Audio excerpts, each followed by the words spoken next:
વડોદરાથી સમાચાર ખંડેરાવ માર્કેટમાં ભરાઈ ગયા છે પાણી। ધોધમાર વરસાદથી માર્કેટમાં પાણી ભરાઈ ગયા છે। દ્રશ્યો આપ જોઈ રહ્યા છો, જે રીતનો ભારે પવન છે, ભારે વરસાદ જોવા મળી રહ્યો છે। ખંડેરાવ માર્કેટ પાણી થઈ ગયું છે। કેટલાક વિસ્તારોમાં પતરા ઉડ્યા, કેટલાક વિસ્તારોમાં જે પાથરણાવાળાની ખુરશીઓ હતી, ટેબલ હતા, તે ઉડતા જોવા મળી રહ્યા છે। લારી ગલ્લાવાળાને નુકસાન થયું છે। તો આ તરફ ખંડેરાવ માર્કેટના દ્રશ્યો આપ જુઓ કે ભારે પવન આવવાને કારણે પાણી ભરાવાની શરૂઆત થઈ ગઈ છે। લોકો હાલમાં ધંધો બંધ કરી ઘર તરફ જવા રવાના થઈ રહ્યા છે। તો ધોધમાર વરસાદથી માર્કેટની જે પરિસ્થિતિ થઈ છે, ન ફક્ત એક જગ્યાએ પરંતુ આ પહેલા પણ વડોદરાના દ્રશ્યો મેં આપને બતાવ્યા હતા કે જ્યાં આગળ ભારે વરસાદ થયો। ન ફક્ત ભારે વરસાદ પરંતુ જે પવન ફૂંકાઈ રહ્યો છે તેના કારણે પણ નુકસાન થવાની શરૂઆત વડોદરામાં થઈ ગઈ છે। વડોદરાના પાદરાની પણ વાત કરી લઈએ। વડોદરાના પાદરામાં ધોધમાર વરસાદ, ભારે પવન સાથે વરસાદ વરસી રહ્યો છે। નીચાણવાળા વિસ્તારોમાં પાણી ભરાવાની શરૂઆત થઈ ગઈ છે। હાલના જે દ્રશ્યો આપ જોઈ રહ્યા છો તે પ્રમાણે નીચાણવાળા વિસ્તારો પાણી થઈ રહ્યા છે। મધ્ય ગુજરાતની અંદર ભારે વરસાદ થશે, જે આગાહી હતી તે પ્રમાણેની પરિસ્થિતિનું નિર્માણ વડોદરાની અંદર જોવા મળી રહ્યું છે। એક તરફ વિઝિબિલિટી ઝીરો થઈ ગઈ છે, બીજી તરફ ભારે પવન અને વરસાદને કારણે પણ હાલાકી ભોગવવી પડી રહી છે। શહેરમાં ખાબક્યો ધોધમાર વરસાદ, શહેરના અનેક વિસ્તારોમાં ભરાઈ ગયા છે પાણી। ભારે પવન સાથે ધોધમાર વરસાદ, શહેરના અનેક રસ્તા પાણીમાં ગરકાવ થઈ ગયા છે। ભારે પવનને કારણે વૃક્ષો અને હોર્ડિંગ ધરાશાયી થઈ ગયા છે। દ્રશ્યો આપ જુઓ, વરસાદ જેટલો જોવા મળી રહ્યો છે તેટલો જ ભારે પવન પણ જોવા મળી રહ્યો છે। હોર્ડિંગ્સ ઉડી રહ્યા છે, જે હોર્ડિંગ્સની સાથે સાથે કેટલાક પતરા હતા આસપાસના કાચા મકાનના, તે ઉડી ગયા છે। ખુરશીઓ જે લારી ગલ્લાવાળાની હોય છે, નાની નાની રેકડીઓ વાળાની હોય છે, જમવા માટે બનાવવામાં આવેલા ટેબલ હતા, એ તમામ આ ભારે પવનમાં ઉડી રહ્યા છે। વડોદરામાં જાણે મિની વાવાઝોડું આવી ગયું હોય તે પ્રમાણેની પરિસ્થિતિ જોવા મળી રહી છે। થોડો સમય વરસાદ આવ્યો, થોડા સમયના વરસાદે પાણી કરી નાખ્યું છે સમગ્ર વિસ્તારને, અને તેટલું જ નહીં, નુકસાન કરતો ગયો છે આ ભારે વરસાદ, કારણ કે પવન તેટલો જોવા મળ્યો છે। વિઝિબિલિટી સ્વાભાવિક રીતે સાંજનો સમય હતો એટલે લો થઈ જાય, પરંતુ જે ભારે પવન જોવા મળ્યો છે તેના કારણે નુકસાન જોવા મળી રહ્યું છે। હાલના જે દ્રશ્યો આપ જોઈ રહ્યા છો વડોદરા શહેરમાં, આ એક્સક્લુઝિવ દ્રશ્યો ન્યૂઝ 18 ગુજરાતી પર, કે જ્યાં આગળ વડોદરામાં મધ્ય ગુજરાતની અંદર ન્યૂઝ 18 ગુજરાતીએ 2 દિવસ પહેલા જ કહ્યું હતું કે ભારે વરસાદની શક્યતા છે।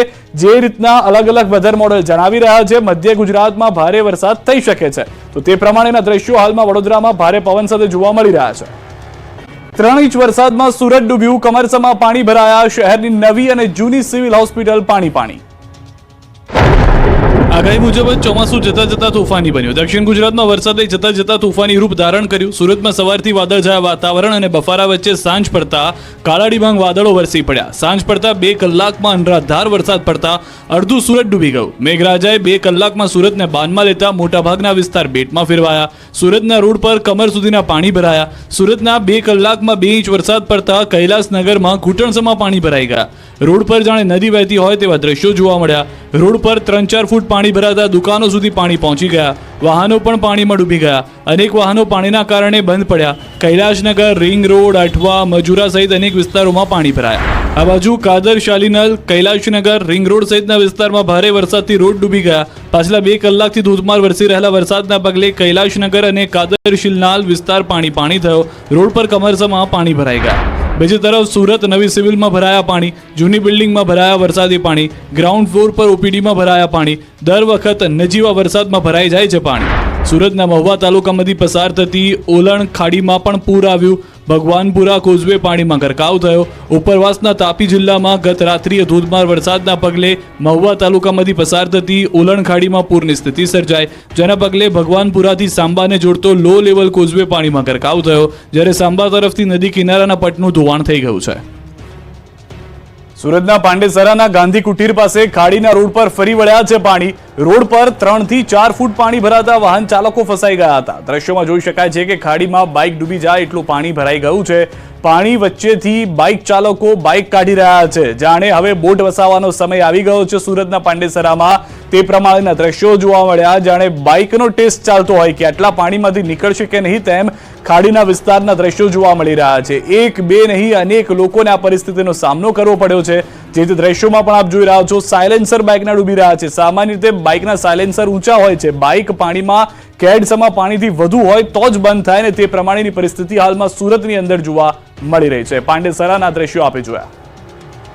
તો સુરતના રાંદેર વિસ્તારમાં જળબંબાકાર રાંદેરની સ્કૂલમાં ભરાઈ ગયા છે પાણી. દોરડાના સહારે બાળકોને બહાર કાઢવામાં આવી રહ્યા છે. સેંકડો બાળકો શાળામાં હતા અને એ દરમિયાન જે ધોધમાર વરસાદ થયો તે વરસાદના કારણે પાણી ભરાઈ જવાની પરિસ્થિતિ થઈ.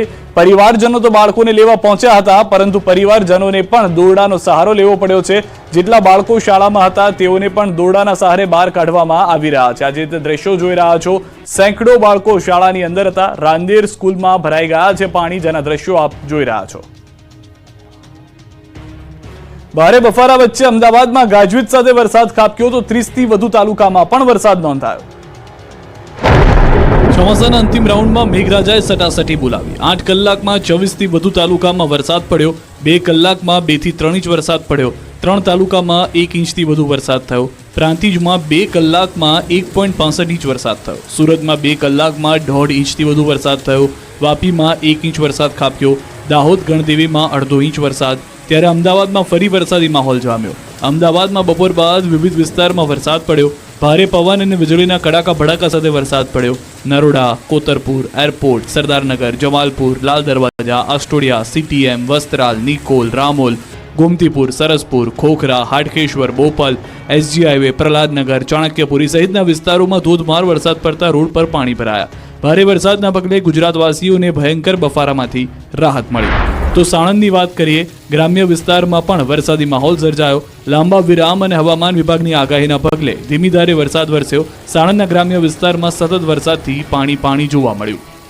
ગાંધીનગરના દહેગામમાં ખાબક્યો વરસાદ. દિવસભરના ઉકળાટ બાદ વરસાદ પડતા વાતાવરણમાં ઠંડક પ્રસરી. દહેગામના ફોરેસ્ટ ઓફિસની સામે ઠાકોરવાસમાં ભરાયા વરસાદી પાણી.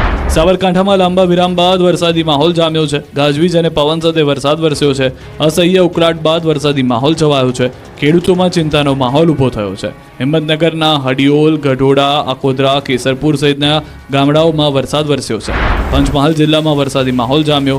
ઘોઘંબા તાલુકાના પૂર્વ વિસ્તારમાં ગાજવીજ અને પવન સાથે વરસાદ વરસ્યો. ભારે ઉકળાટ બાદ સાંજના સમયે વરસાદી ઝાપટા પડ્યા. સતત 2 દિવસથી વરસતા વરસાદને લઈ ધરતીપુત્રો બન્યા ચિંતિત. ખેડા જિલ્લામાં પણ મેઘસવારી આવી પહોંચી. માતર, મહેમદાબાદ, નડિયાદ સહિતના ગ્રામ્ય વિસ્તારોમાં વરસાદ વરસ્યો. વીજળીના કડાકા ભડાકા સાથે મેઘરાજાની ધમાકેદાર બેટિંગ. ભારે પવન સાથે રાત્રે 1 ઇંચથી વધુ પડ્યો હતો વરસાદ. ભારે વરસાદ પડતા ખેડૂતો મુકાયા ચિંતામાં. આણંદના અંકલવના ઉમેટા ગામમાં પસાર થતી મહીસાગર નદીમાં એકાએક પાણી છોડવામાં આવતા 11 લોકો અને 250 જેટલા પશુઓ ફસાયા હતા. નદીના પ્રચંડ પ્રવાહમાં 10 થી વધુ ભેંસો તણાઈ ગઈ હતી. જ્યારે સ્થાનિકોએ 11 લોકોનું રેસ્ક્યુ કરી બચાવી લીધા છે. જોકે પશુઓ હાલ પાણી નદીની અંદર તણાતા જોવા મળી રહ્યા છે. કેટલાક પશુઓ હજી પણ ફસાયેલા છે. સમગ્ર ઘટનાની જાણ આંકલવના તંત્રને કરતા આંકલવ મામલતદાર જિલ્લાનું તંત્ર, ફાયર બ્રિગેડની ટીમ ઘટના સ્થળે પહોંચે તે પહેલા સ્થાનિક માછીમારે 11 લોકોનું રેસ્ક્યુ કરી બહાર કાઢ્યા હતા. ગત રાત્રિએ ખેડા જિલ્લાના વહીવટીતંત્રએ વણાકબોરી ડેમમાંથી 1 લાખ ક્યુસેક પાણી છોડ્યું હતું, જેના કારણે આ પરિસ્થિતિ ઉદ્ભવી છે.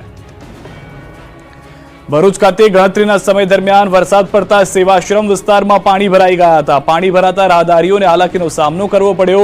નગરપાલિકા તરફથી પાણીનો નિકાલ ન થતા આ પરિસ્થિતિ વારંવાર ઊભી થવા પામી રહી છે. ભરૂચની જનતાનું કહેવું છે કે આ પહેલી વખતની ઘટના નથી અને વારંવાર થઈ રહ્યું છે, છતાં પ્રશાસનને કોઈ ફરક નથી પડતો. તો છોટાઉદેપુર જિલ્લામાં 6 તાલુકા પૈકી 3 તાલુકામાં ધોધમાર વરસાદ. 20 દિવસના વિરામ બાદ મુશળધાર વરસાદ વરસ્યો. વીજળીના કડાકા ભડાકા સાથે વરસી રહ્યો છે વરસાદ. ઉકળાટભર્યા વાતાવરણ બાદ વરસાદ વરસતા ઠંડક પ્રસરી ગઈ છે. બોડેલી શહેર સહિત ગ્રામ્ય વિસ્તારો પણ ધોધમાર વરસાદના ચપેટમાં છે. બોડેલી તાલુકાના ઢોકલિયા, અલીપુરા, ચાચક સહિતના ગ્રામ્ય વિસ્તારોમાં વરસાદ વરસી રહ્યો છે. સુરત શહેર તેમજ જિલ્લાના વાતાવરણમાં અચાનક પલટો આવ્યો હતો. બારડોલી નગરના ધુલિયા 4 રસ્તા નજીક માત્ર 1 કલાકના વરસાદમાં પાણી થઈ ગયેલા દ્રશ્યો જોવા મળી રહ્યા છે. હાઈવે પર પાણી ભરાતા ટ્રાફિક જામની સ્થિતિ સર્જાય. પાણી ભરાવાને કારણે વાહન ચાલકોને હાલાકી વધી ગઈ છે. હાઈવે પર પણ ઘૂંટણસમાં પાણી ભરાઈ ગયા છે. હાઈવે પર ચક્કાજામના દ્રશ્યો જોવા મળી રહ્યા છે, કારણ કે આ હાઈવેના દ્રશ્યો છે કે જ્યાં પણ ઢીચણસમાં પાણીમાંથી લોકો પસાર થઈ રહ્યા છે. એક તરફનો રસ્તો જાણે બંધ થઈ ગયો હોય તે પ્રમાણેની પરિસ્થિતિનું નિર્માણ થયું છે. તો મધ્ય ગુજરાતમાં વડોદરાની અંદર ભારે પવન સાથે ધોધમાર વરસાદ. ખંડેરાવ માર્કેટ, ચાર દરવાજાની સાથે વિસ્તારમાં વરસાદ આસપાસમાં પણ જોવા મળી રહ્યો છે. રાવપુરા, વાસણા, ભાયલીમાં પણ વરસાદ જોવા મળી રહ્યો છે. આ દ્રશ્યો જોશો તો સ્પષ્ટ થઈ જાય છે કે સાંજ થતા ભારે વરસાદ પવન સાથે આવ્યો છે, જે લોકો નોકરી ધંધેથી પરત ઘરે જઈ રહ્યા હતા તેઓને પણ હાલાકીનો સામનો થઈ રહ્યો છે અને જળ જમાવની પરિસ્થિતિ ફરી વખત વડોદરાની અંદર શરૂ થઈ ગઈ છે. વલસાડ જિલ્લામાં આજે સતત 5મા દિવસે પણ વરસાદી માહોલ જામ્યો હતો. સવારથી જિલ્લામાં વાદળછાયા વાતાવરણ વચ્ચે છૂટોછવાયો વરસાદ વરસ્યો. જોકે સાંજના સમયે જિલ્લાના અંતરિયાળ કપરાડા વિસ્તારમાં ધોધમાર વરસાદ વરસતા થોડી જ વારમાં રસ્તાઓ પાણી થઈ ગયા હતા. કપરાડાને રાજ્યનું ચેરાપુંજી માનવામાં આવે છે. રાજ્યમાં સૌથી વધુ વરસાદ કપરાડામાં નોંધાય છે. આ વર્ષે પણ ચોમાસામાં અત્યાર સુધીમાં 130 ઇંચથી વધુ વરસાદ વરસી ચૂક્યો છે અને આજે પણ વરસેલા વરસાદે કારણે કપરાડાના રસ્તા પાણી થઈ ગયા હતા. વરસાદ ખેતી પાકને અનુકૂળ હોવાથી ખેડૂતોમાં ખુશી છે. હવામાન વિભાગે પણ જિલ્લામાં ભારે વરસાદની આગાહી કરી હતી.